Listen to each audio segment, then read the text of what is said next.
Welcome back, and just in case you're just joining us, this is still Signature Morning on Signature TV, and my name is Godwin Sunday. I'm being joined right now by Mr. Samson Abiodun Fadele, who is the cultural ambassador, Afro Caribbean Chamber of Culture and Tourism. And this morning we'll be talking about the ongoing Nifest and also some cultural dimensions in Nigeria. But first, let me welcome you to Signature Morning, Thank you very Mr. much. Samson. Thank you very much. Thank you for having me. All right, so let's begin the conversation. First, Nifest is ongoing, and the entire country is gathered here in the Federal Capital Territory to celebrate Nigerian culture, Nigerian development, cultural rise, and Nigerian art and style. But what do you make of this year's Nifest conference festival so far? Let me start by telling the general public that Nifest itself is the National Festival for Art and Culture. It's like the Olympic of culture in Nigeria, where everybody comes from all over the places with their cultural heritage. They showcase it, and it fosters national unity because all of us comes to the center, and we get to meet each other. Then we like share our culture. So it's a medium for cultural integration and sharing. We get to see the way people from other places do their things, even if we have not been to their place before. We are bringing it together so we get to know each other more, and it's an opportunity to unite ourselves as a nation. And so the government is doing well, giving us such wonderful opportunity. All right, so let's talk about even Nigerian culture. I understand you are the Afro Caribbean Chamber of Commerce ambassador. Um, Nigerian culture has tended to be tilting towards, generally, towards entertainment. We are changing the narrative of culture to begin to enter the level of pure entertainment. Tell us about all of this narrative. What do you make of this development? I feel like we are forgetting where we're coming from, and it's a pity that any any river that forgets its source is just going to dry up. It's a matter of time when we are going to lose the vital aspect of our culture. Like I said, I've been advocating this for long. We need cultural reorientation in Africa, not just in Nigeria, in Africa generally. We need to begin to reorientate ourselves when it comes to culture, because that's our heritage. You know, a lot of things in our culture have been demonized because of the arrival of Western culture, which are not so. We really do not even know about some of them. All we know that is that some of them are not good enough for us to know. What says they are not good enough to participate? You probably because of religion or because of imported moral values, you feel like the existing African moral values will contaminate your imported moral value or your imported culture or your imported, which is not so. So all these things are killing us, you know, time after time, and we really need to be careful at this time, especially with the generation next. You see, this generation, if we refuse to orientate the upcoming generation, it's just a matter of time we will not have culture in Africa anymore. And I'm afraid, sincerely. Let's look at, as we talk about the Fest, the National Festival for Art and Culture, as it is ongoing right now. It tends to, for me on this table, it's as if most of the African culture must get approval from UNICEF and from other international body to gain adequate recognition. Why is this so? I I I don't want to there are some things I would not like to delve into, but I want us to understand that Africa is under a strict monitoring because there are forces unseen that are working to keep Africa the way it is. Sincerely, I am not sorry to say, but that's the truth. A lot of things are happening and they are working against Africa because they just do not want Africa to live beyond what it is presently. And that is why they are bringing a lot of scrutiny into, and that is why we cannot wait for anybody to give us approval for us to do our own thing in our own land. This is Africa. We are not craving to bring it to your place, but we, as far as Africa is concerned, have the right to do our things our own way, the proper way we do it. These are the things our ancestors, our forefathers handed down to us, and we're going to hand it down to our children. We will not allow them, to be eroded because we just want to take Western culture into us, hook, line, and sinker. It doesn't work that way. There are some part of their culture that are related to our own, that are related to our values, our norms. They are appreciated. You get what I'm saying now? But that does not mean we will wrap our own together and throw it just away. It doesn't work that way. There are a lot of our values, our culture that are better than theirs. And we will not throw them away just because we want to be civilized. No. The Africa is the root of civilization. A lot of things about us are just the best for us. We are not them. They are not us. We need to begin to draw the line. Some things are peculiar to us. We are special people. And then we have to do some things our own way to get it right. We will not, because of civilization, then live our own way to follow the path of others. It will not be convenient for us. That's not who we are. We cannot lose our identity just because we want to feel among. We want to belong. No. We are people in our own land, and we have the right to do our things our own way. Well, speaking of our own way, Yes. I was at the Nifest opening ceremony, and I wanted to ask at that point, we were hoping to see when Oshun people came out to dance, to see the livelihood of the Shango and also the Obatala and some of those cultural celebration in Oshun State.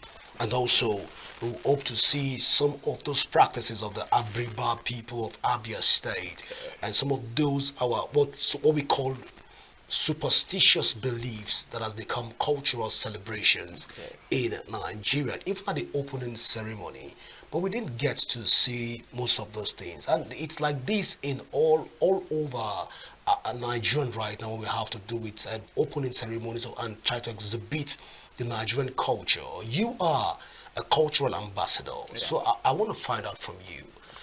Have we as a people told the line of selective cultural display when it has to do with exhibition of our culture, or we are shy from exhibiting our cultures? Yeah, that's one of the things I was trying to explain when I said our culture is almost becoming an entertainment. The real part of, meanwhile, entertainment is just a fragment of culture. But we are bringing the entertainment, we are making it seem more important than the culture itself. Now, we are being selective about some part, leaving some part, which is not helpful to our heritage. Because the generation coming after us, if they are seeing this alone, they tend to believe that that's the confine, that's the whole, the totality of the culture. Meanwhile, the real aspect of culture had been held back from them. You cannot give what you don't have. So if these people don't have it, definitely they will not be able to hand it down to the generation next. And that is why I was saying imported culture, imported religion, imported this, all this, that they have their way of killing our indigenous aspect of our lives, especially our culture and tradition. We believe in Africa that some of our practices are demonic, some of our culture, some of our traditions, some of our this and that, and these are the effects of foreign religion.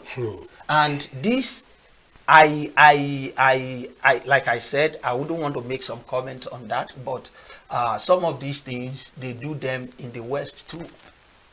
When we have masquerade festival in Africa, and some part of our religion in Africa believe that part of our imported religion believe that these things are demonic, and they are over there celebrating Halloween, and they spend a lot of millions into doing that. Are you telling me Halloween is not demonic? But our masquerade here is demonic. You see, it's crazy. I'm telling you, it is. But we have to tell ourselves the truth. That's the truth of the matter. We have to tell ourselves the truth. Our culture is our culture. That's who we are. We cannot run away from it.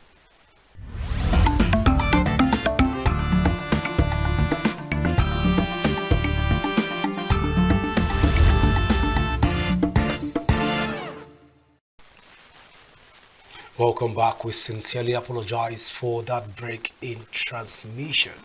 And let's even talk about this something.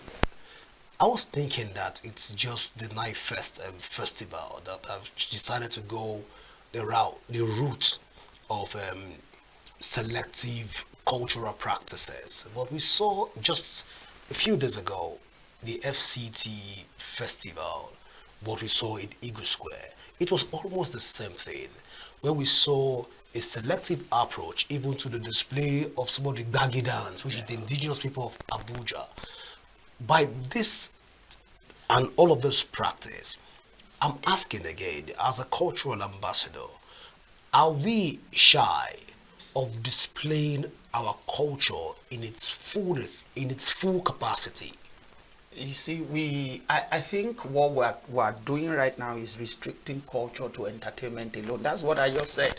That we are only interested in displaying let me say, the entertaining part of the culture. But every Dances sector of that cultural practice looks entertaining. Yes, we are just focused more on the performing side of the entertainment. All these dances and stuff like that are what we are more interested in, probably because of time or whatever. But the full capacity of our culture, because we have miniaturized the whole thing, we have cut it to the barest minimum, which is not good for us.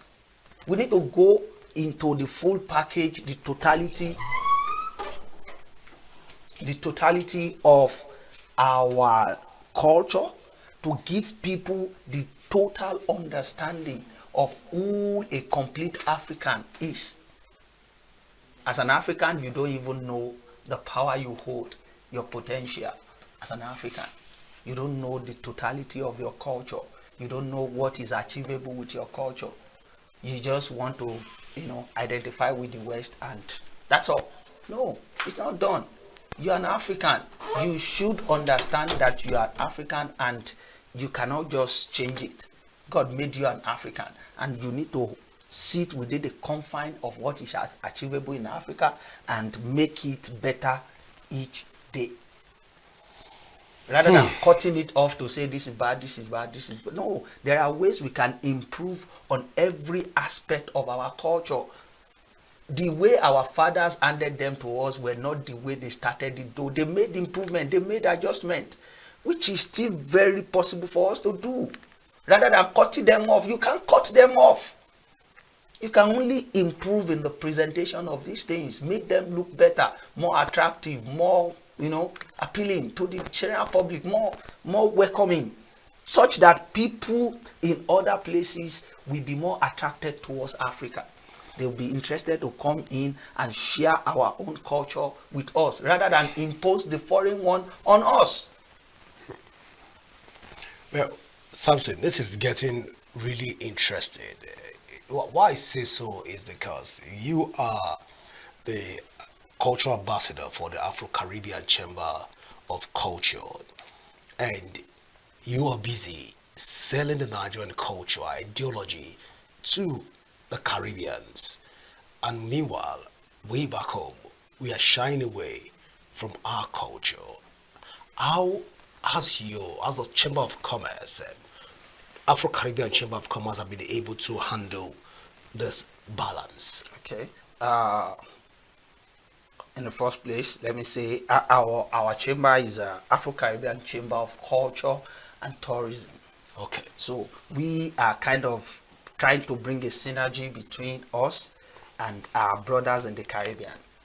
There are black Africans in the Caribbean who had been taken away through slavery. They have been taken and then they really do not know their roots.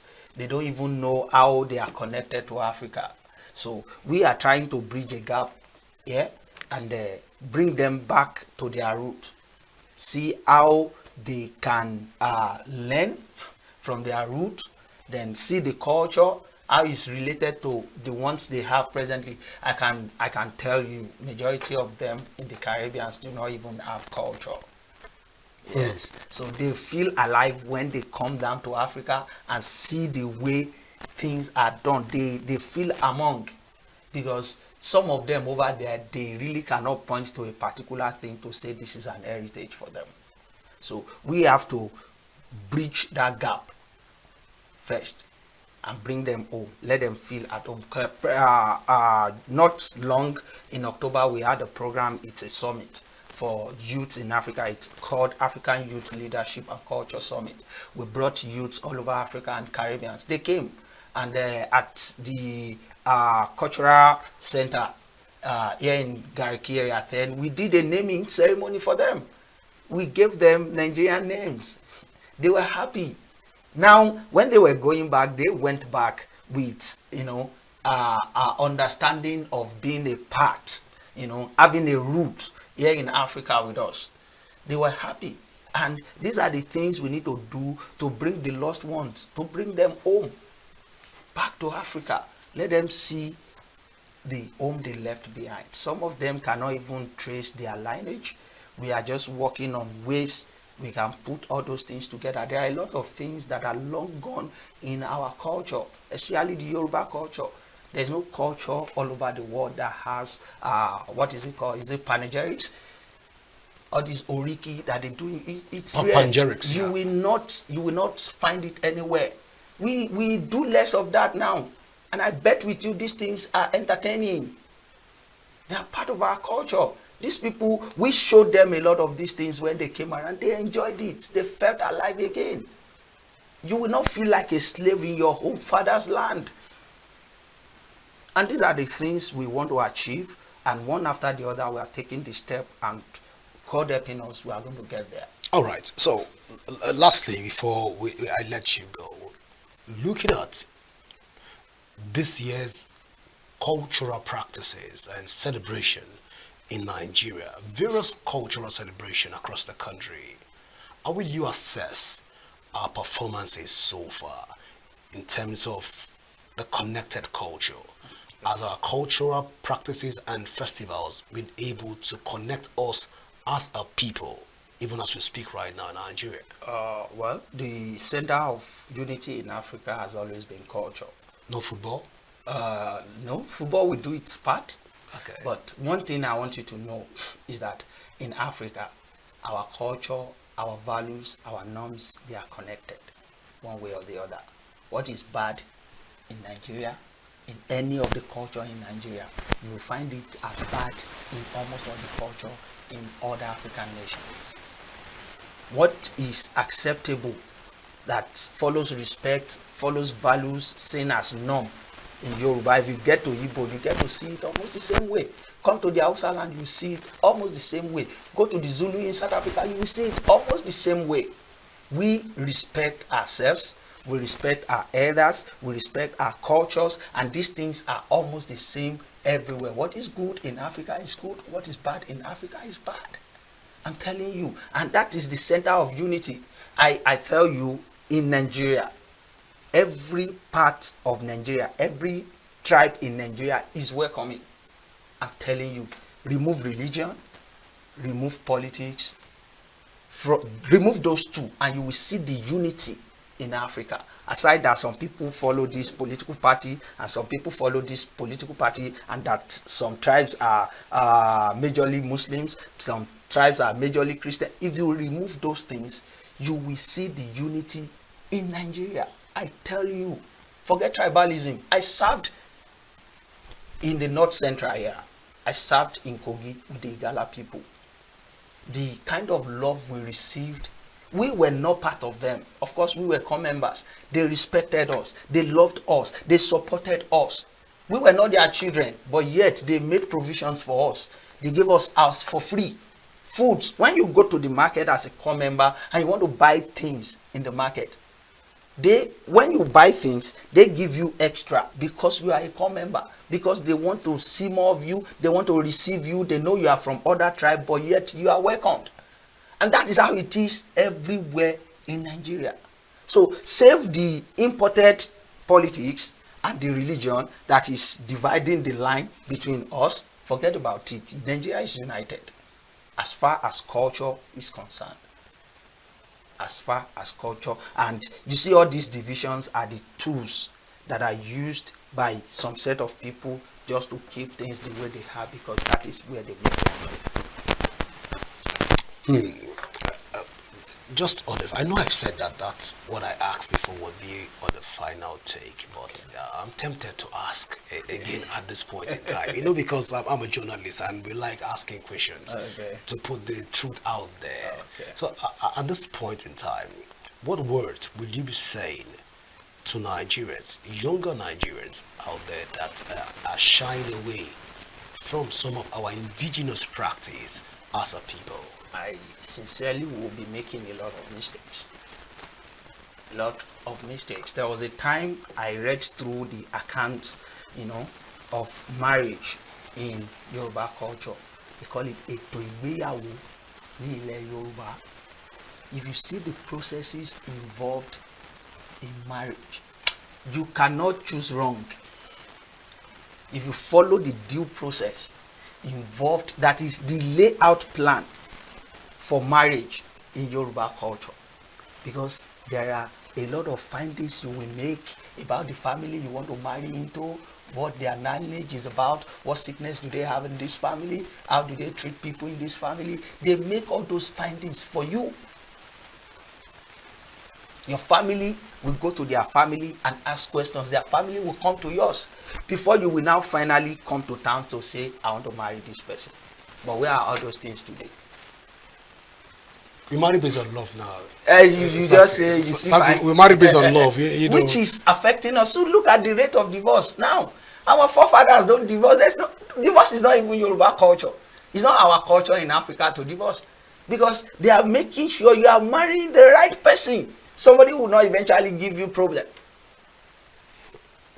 But see now, we have thrown all those things away and we are facing the consequences. So I will tell us, let us go back to our culture and do things the proper way. There are things you will not allow to do in the proper African culture that have become a norm in the recent days. You will not, as a Yoruba person, dress in some ways, or as an African, a part of your body as a woman will not be. No, you can't just dress in some revealing ways and come to the general public. No, it's not done. But look at us today. See where we are. And that's the problem we are facing in our present day society in Africa. And if you are not very careful, more is to come. Very soon, your ex-husband will become wife to another person in this Africa if we are not very careful now. And that is why I'm saying cultural orientation is a way we need to focus on it now and begin to talk to our children one after the other. If not, there's fire on the mountain. I will take your last word to be that we should go back to our roots and find our culture. Yes. Well, it's on this note I want to say thank you so much. Ambassador Samson Abiodun Fal Dele. Yes. Hope I got that correctly this time. Yes. All right, thank you so much for finding out time to be with us this morning. Well, this is the size of the package this morning on Signature Morning here on Signature TV. Do remember that you can join the conversation on our various social media handle being displayed on the screen. Till I come your way again, same time, same station, I am Godwin Sunday. And do remember that peace and unity are the pathways to progress. From all of us here in the studio, it's bye for now.